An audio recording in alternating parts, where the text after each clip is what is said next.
ভাষায় এককভাবে লাবলু ভাইয়ের এই শিওর যাবে, আবার শিওর এই লাবলু ভাইয়ের এই শিওর 12 তারিখে যাবে, এই লাবলু ভাইয়ের এই শিওর যাবে, এই শিওর এই আবার শিওর ওই লাবলু ভাইয়ের এই জন্য একটি ভোট চাই।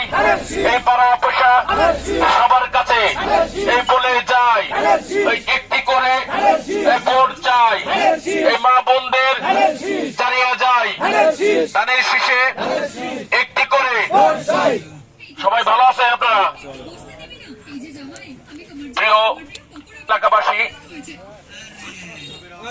আপনাদের দৃষ্টি আকর্ষণ করে বলছি, আগামী 12 তারিখ ত্রয়োদশ জাতীয় সংসদ নির্বাচন।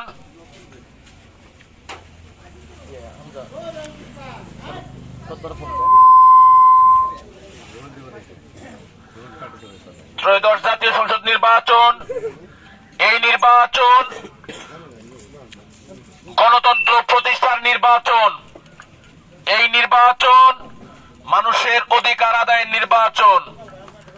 সেই নির্বাচনে বাংলাদেশ জাতীয়তাবাদী দল বিএনপি মনোনীত প্রার্থী জনাব রবিউল আউয়াল লাবলু ভাই ধানের শীষ মার্কা পেয়েছেন। আপনারা জানেন, যিনি ইতিমধ্যে নাগরপুর মেহনতি মানুষের, দিন মজুর শ্রমিক ভাইদের প্রিয় মানুষ হয়ে উঠেছেন, আস্থা অর্জন করেছেন। সকলেরই প্রিয় নেতা রবিউল আউয়াল লাবলু ভাইকে আমরা 12 তারিখে ধানের শীষে একটি করে ভোট দেব।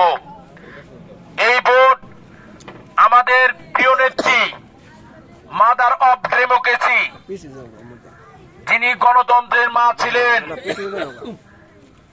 এশিয়া মহাদেশে সর্ববৃহৎ যার জানাজা হয়েছে, মানুষের সমাগম হয়েছিল, সেই প্রিয় নেত্রীর মার্কা ধানের শীষে আপনারা এবার একটি করে ভোট দিবেন। আপনারা এই কারণে ভোট দিবেন, আমাদের প্রিয় নেতা বিএনপির চেয়ারম্যান, দীর্ঘ 17টি বছর এই দেশ ছেড়ে তাকে বিতাড়িত করা হয়েছিল, তাকে এই দেশে ঢুকতে দেওয়া হয়নি।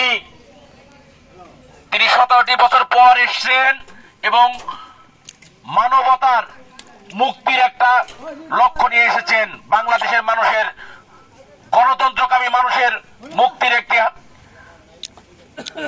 বার্তা নিয়ে এসেছেন। আমি আপনাদের বলতে চাই, সেই তারেক রহমানের ধানের শীষ মার্কায় 12 তারিখে একটি করে ভোট দেবেন। আমরা দেখেছি আপনাদের পাড়া পোষা যে সকল নেতৃবৃন্দ ছিল, বিশেষ করে আমাদের ছাত্র নেতা জানেন সোহেল রানা বেকরাইনের সভাপতি ছাত্র দলের, আমাদের রিবন ভাই সহ আমাদের অনেক নেতা কর্মী নির্যাতনের শিকার হয়েছে। দীর্ঘ 17টি বছর আমরা নির্যাতনের শিকার হয়েছি। আপনারা নিজেদের ভোট আপনারা নিজেরা কখনোই দিতে পারেননি। আমরা দেখেছি যারা ব্যালট নিয়ে জোর করে ছিল মেরেছে, আপনার অধিকার হরণ করেছে, আজকে তার জবাব দেওয়ার সময় এসছে। আপনারা সেই জবাব দিবেন 12 তারিখে। আমরা দেখেছি ইতিমধ্যে কিছু ধর্ম ব্যবসায়ী ধর্মকে হাতিয়ার করে বিভিন্ন মার্কা নিয়ে প্রচারণা চালাচ্ছে।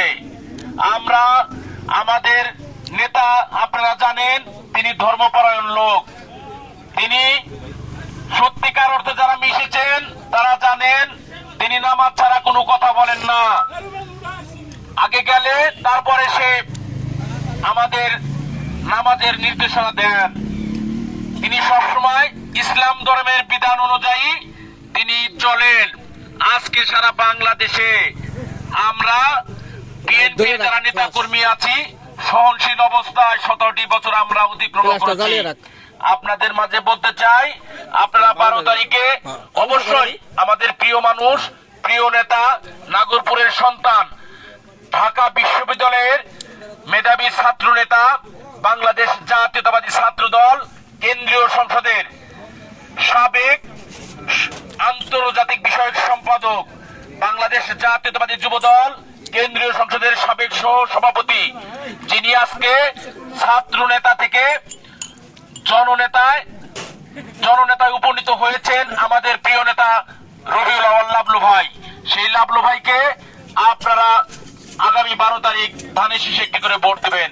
ইতিমধ্যে আমাদের মাঝে আমরা দেখতে পাচ্ছি বেকরা ইউনিয়ন বিএনপির সম্মানিত সাধারণ সম্পাদক সালেক মিয়া উপস্থিত হয়েছেন, সেই সাথে উপস্থিত হয়েছেন বেকরা যুব দলের সংগ্রামী সাধারণ সম্পাদক পারভেজ লাবু আহমেদ পারভেজ সহ আমাদের অনেক প্রিয় ভাই, এখানে আমাদের সকলে আমাদের প্রিয় মানুষ এবং সাবেক ছাত্রদল নেতা ছাত্রদলের সাধারণ সম্পাদক সাহেব বেকরা ইউনিয়নের তিনি উপস্থিত এবং যুব দলের সহসভাপতি দিদার ভাই উপস্থিত হয়েছেন। আমরা তাদেরকে স্বাগত জানাই। আমরা সবাই এই 2টা দিন আমরা 12 তারিখে ভোট কেন্দ্রে যাব এবং ভোট কেন্দ্র পাহারা দেব, যাতে করে কেউ দুর্নীতি করতে না পারে, ভোট কেন্দ্রে বিশৃঙ্খলা সৃষ্টি করতে না পারে।